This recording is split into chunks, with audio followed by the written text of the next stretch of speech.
عقل مند کون ہے؟ پیسہ کما لینا، بڑے کاروبار بنا لینا؟ نہیں نہیں نہیں، عقل مند کون ہے؟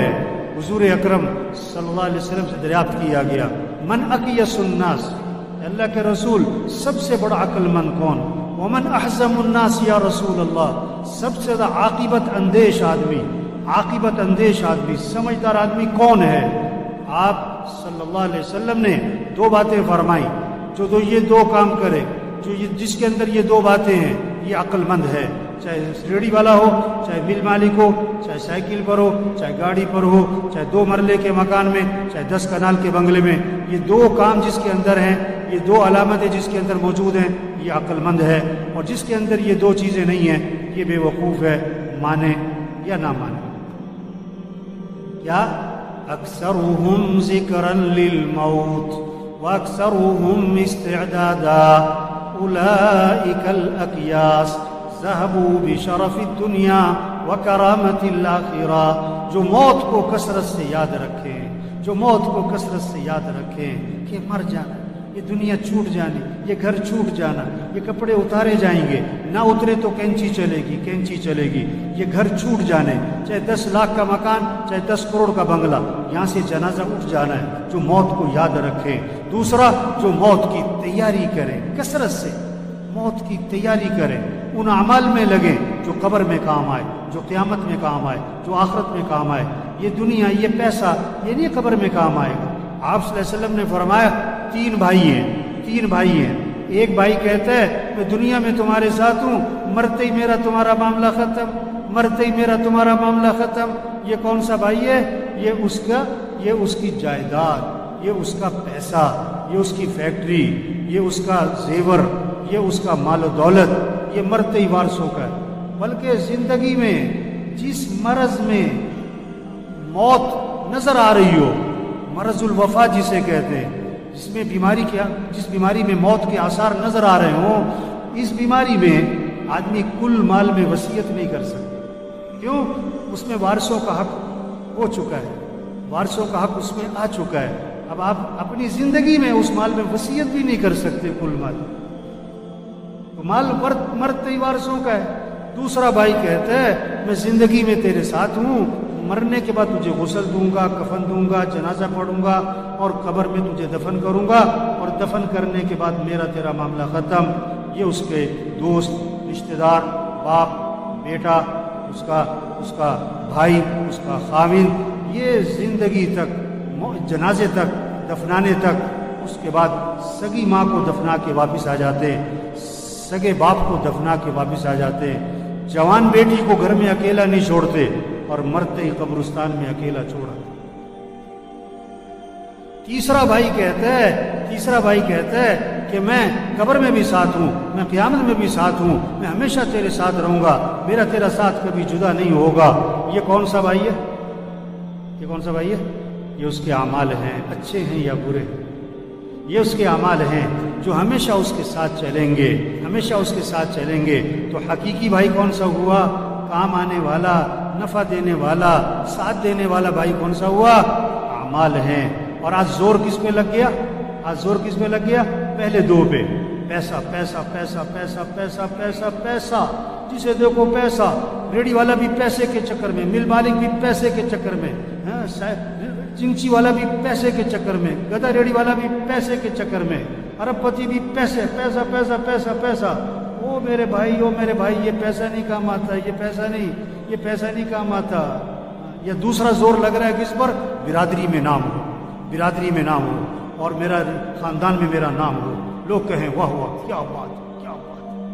اور جس بھائی نے قبر میں کام آنا ہے، قیامت میں کام آنا ہے، آخرت میں کام آنا ہے، اس پہ زور نہیں لگا، نماز پڑھ لی، نہ پڑھی، قرآن پڑھ لیا، نہ پڑھا، زکوٰۃ دے دی، ٹھیک ہے، نہ دی کوئی نہیں۔ ابھی رمضان گزرا ہے، روزہ رکھنے والے بہت تھوڑے تھے، نہ رکھنے والے بہت زیادہ تھے، اور روزہ رکھنے والوں میں سے تراویح پڑھنے والے بہت تھوڑے تھے، نہ پڑھنے والے بہت زیادہ۔ ایک تراویح کے سجدے پر 1500 نیکی، تراویح کے ایک سجدے پر جنت میں محل، کوئی شوق نہیں، ادھر پلاٹ لے لو، اس کالونی میں پلاٹ لے لو، ادھر پلاٹ لے لو، اور جنت میں پلاٹ لے لو۔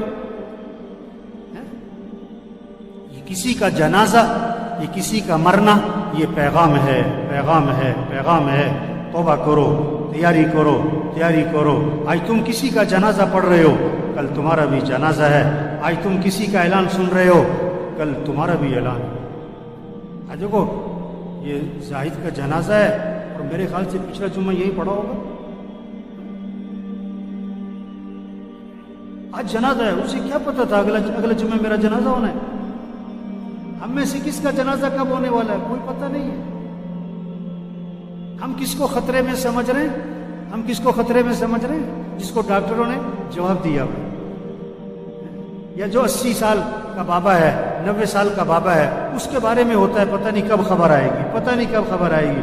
اور نہیں میرے بھائی، کسی کا کوئی پتہ نہیں کہ کب خبر آئے گی۔ ایک ڈاکٹر نے ایک مریض کو دیکھا اور دیکھ کر کہا کہ یہ مریض بچے گا نہیں ہے، یہ چند دنوں کا مہمان ہے، ایسی بیماری ہے۔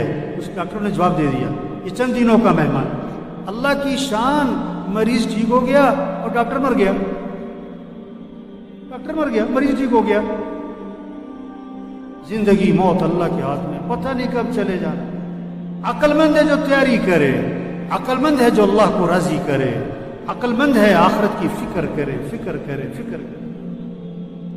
کوئی پتہ نہیں کس نے چلے جانا ہے، کب چلے جانا ہے۔ ہم میں سے کون کب مرنے والا ہمیں نہیں پتہ ہے، سب کا لکھا ہوا ہے، سب کا لکھا ہوا ہے۔ بیماری سے نہیں مرتا آدمی، موت سے بیماری آتی ہے۔ یہ جہاز گرا نا، یہ جہاز گرا نا، یہ نہیں کہ جہاز گرنے سے مرے، نہیں، انہوں نے مرنا تھا تو جہاز گرا۔ ہاں، کتنے کینسر والے 10 سال سے زندہ ہیں، اور یہ جو جہاز میں مرے ان کو تو کینسر نہیں تھا، ان کو تو کورونا بھی نہیں تھا۔ جن کو کورونا تھا ان کو جہاز پہ چڑھنے نہیں دیا انہوں نے۔ یہ تو خوشی خوشی جا رہے تھے، کہاں عید منانے، کہاں اپنے گھر، اور بڑی مہنگی ٹکٹ لے کے جا رہے تھے۔ انہیں کیا پتا تھا کہ ہماری عید کہاں آنی ہے؟ آخرت میں۔ 10 منٹ رہ گئے مرنے میں، پتہ نہیں، 10 سیکنڈ رہ گئے مرنے میں۔ میرے بھائیو، عقل مند کون ہے جو اللہ کو راضی کرے؟ عقل مند کون ہے جو آخرت کی تیاری کرے؟ عقل مند کون ہے جو اپنے اعمال کو اچھا بنائے؟ اس حال میں مرے کہ اللہ اس سے راضی ہو، اس حال میں مرے کہ کسی کا کچھ دینا نہ ہو، نمازیں پوری ہوں، روزے پورے ہوں، زکوٰۃ دی ہوئی ہو، حج فرض تھا تو حج کیا ہوا ہو۔ کتنے لوگ ہیں حج فرض ہے نہیں کر رہے، پتہ کیا کہتے ہیں؟ ابھی تو بچیوں کی شادی کرنی ہے۔ توبہ توبہ توبہ توبہ۔ آپ صلی اللہ علیہ وسلم نے فرمایا جس پر حج فرض ہے اور وہ نہیں کرتا، مجھے کوئی پرواہ نہیں، یا یہودی ہو کے مرے یا عیسائی ہو کے مرے۔ حضرت عمر رضی اللہ عنہ فرماتے ہیں جس پر حج فرض تھا اور اس نے حج نہیں کیا اور مر گیا تو قسم کھا کے کہہ دو یا یہودی مرا ہے یا عیسائی مرا ہے۔ یہ پیغام ہے جنازوں کا۔ توبہ کرو، جس پر حج فرض ہے حج ادا کرو، زکوٰۃ فرض ہے زکوٰۃ دو۔ وہی نہیں آئے گی آپ کے نام کہ میاں صاحب زکوٰۃ نکالا کرو، یہ جنازے پیغام ہیں، زکوٰۃ دو۔ یہ بالوں کا سفید ہونا پیغام ہے، زکوٰۃ دو۔ کسی کا مال مت دباؤ، کسی کا مال مت دباؤ۔ گھر بکتا ہے بیچ دو، فیکٹری بکتی ہے بیچ دو، گاڑی بکتی ہے بیچ دو۔ اس حال میں مرنا کہ کسی کا کچھ دینا نہ ہو۔ یہ کورونا یہ پیغام ہے۔ اللہ کے نبی نے اچانک کی موت سے پناہ مانگی۔ یہ بیماری مانگنے کی چیز نہیں ہے، لیکن یہ نعمت ہے، ایک پیغام ہے۔ تیاری کرو، تیاری کرو۔